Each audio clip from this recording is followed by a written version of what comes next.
খেতে কে না ভালোবাসে বলুন তো। এই ভোজন রসিক বাঙালিদের পাতে যদি একটু মিষ্টি পড়ে তাহলে কিন্তু সেই দিনের খাবারটা হয়ে যায় একদম পরিপূর্ণ। তাই আজ ঘরে থাকা সামান্য 3-4টি উপকরণ দিয়েই একটি সহজ মিষ্টি রেসিপি করে দেখাবো। যারা কোনোদিন রান্নাঘরেই ঢোকেনি তারাও কিন্তু সহজে এই মিষ্টি রেসিপিটি করতে পারবে। আমি কাকুলি, আপনারা দেখছেন রান্নাঘর ডায়েরি। চলুন তাহলে দেখিনি কিভাবে তৈরি করবেন এই সহজ পদ্ধতির মিষ্টি রেসিপিটি। আমি এখানে একটি কড়া বসিয়ে দিলাম। আচ্ছা, বলে রাখি এখানে আমি 1.5 লিটার দুধ নিয়েছি। 500 দুধ আমি আলাদা রেখে দিয়েছি, আর 1 লিটার দুধের আমি ছানা কাটিয়ে নেব। গ্যাসটা আমি জ্বালিয়ে দিয়েছি।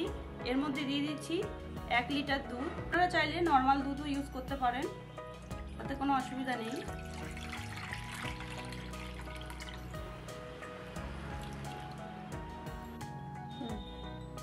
দুধটা কিন্তু আমার ভালো মতোই ফুটে গেছে, সাইড থেকে কিন্তু সর জমা শুরু হয়েছে।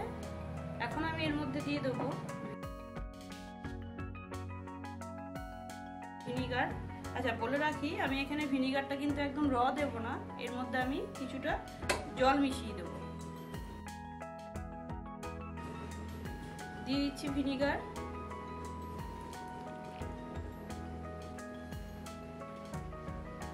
ভিনিগারটা দিয়ে একটু নাড়াচাড়া করে, এভাবে নাড়াচাড়া করে একটু ঢেকে দিতে হবে। আচ্ছা, ছানাটা আমার প্রায় কেটে আসছে। এই অবস্থায় আমি গ্যাসটা অফ করে দিয়ে খানিকক্ষণ ঢেকে দেব। 2-3 মিনিট পরে ঢাকনাটা সরিয়ে দেখতেই পাচ্ছেন ছানাটা কত সুন্দরভাবে কেটে গেছে। আচ্ছা, বলে রাখি যদি এরকম পাতলা জল বেরিয়ে যায় তাহলে বুঝতে হবে ছানাটা একদম পারফেক্টলি কেটেছে। ছানাটা আমি একটি ঝাঁঝরির মধ্যে ঢেলে নিলাম। আচ্ছা, এরকম ঝাঁঝরি যদি না থাকে আপনারা কোনো সুতির সাদা কাপড়েও এটাকে জলটা ঝরিয়ে নিতে পারেন, তাতে কোনো অসুবিধা নেই। আর বলে রাখি ছানার যে জলটা বেরিয়েছে এটা কিন্তু অনেক তরকারিতেও ব্যবহার করা যায়, এটা ফেলে দেবেন না। আশা করছি এই টিপসগুলো আপনাদের অনেক কাজে লাগবে। এপাশে আমি একটা কড়া বসিয়ে দিলাম। এর মধ্যে দিয়ে দিচ্ছি, আমি বলেছিলাম 500 দুধ আমি তুলে রেখেছি, সেটাই দিয়ে দেব।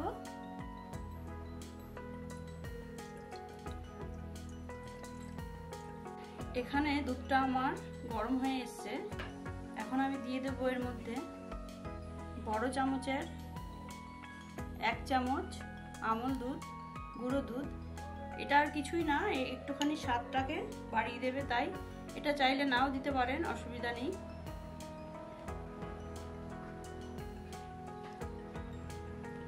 দুধ কিন্তু ভালোভাবেই ফুটে গেছে, আর এই ধার থেকে দেখুন সর জমাও শুরু হয়েছে।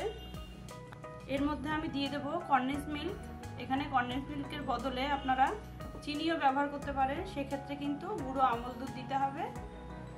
আপনাদের কাছে যেটা থাকবে সেটাই ব্যবহার করতে পারেন, অসুবিধা নেই। মিষ্টিটা খুব বেশি দেব না, কিন্তু খেতে অসাধারণ হবে। কনডেন্স মিল্ক দেওয়ার পরেই কিন্তু দুধের ঘনটা আরো বেড়ে যাবে।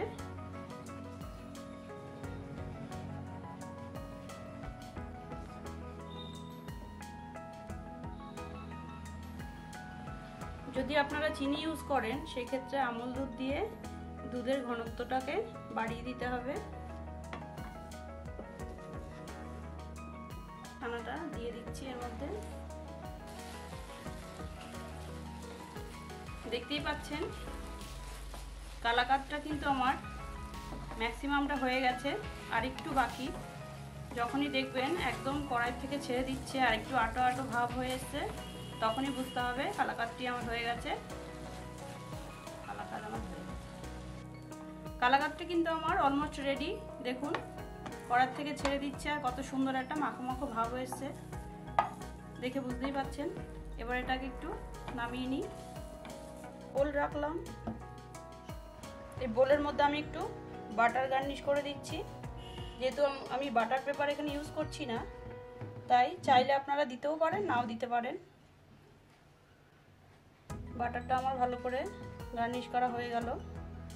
এবার আমি কালাকাতটা এর মধ্যে ঢেলে দেব। কালাকাত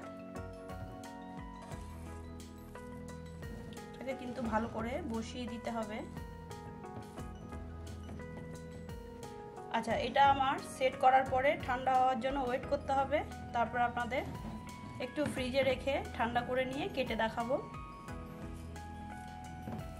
এভাবে কিন্তু আস্তে আস্তে ট্যাপ করে করে এটাকে বসাতে হবে। এইভাবে কিন্তু একটু চামচ দিয়ে হোক বা যাই দিয়ে হোক এরকম ট্যাপ করে দিতে হবে। মিষ্টিটাকে যদি ঠিকঠাক বসিয়ে না দেওয়া হয় তাহলে কিন্তু যখন পিস করে কাটতে যাব কাটিংটা ভালো হবে না। আশা করছি আপনি বুঝতে পারছেন, আশা করছি আপনারা বুঝতে পারছেন। একজনকে বলে যাচ্ছে, আপনি বুঝতে পারছেন।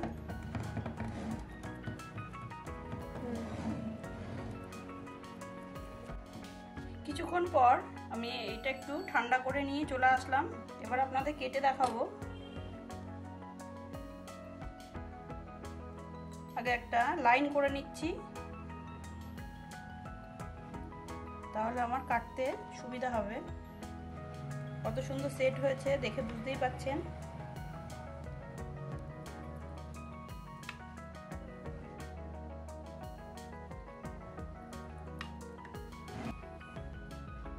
দেখুন কত সুন্দর হয়েছে, একদম পারফেক্ট দোকানের মতো।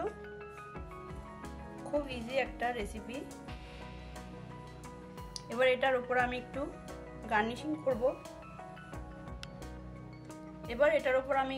গার্নিশিং করব। এখানে দিয়ে দিচ্ছি একটু পেস্তা বাদাম,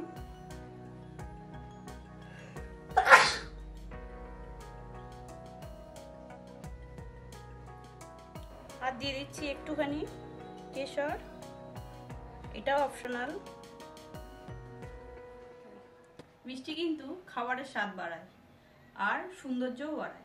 দেখলেন তো কত সহজেই তৈরি হয়ে গেল, একদম ঘরে থাকা সামান্য কিছু উপকরণ দিয়েই এই সহজ মিষ্টি রেসিপিটি।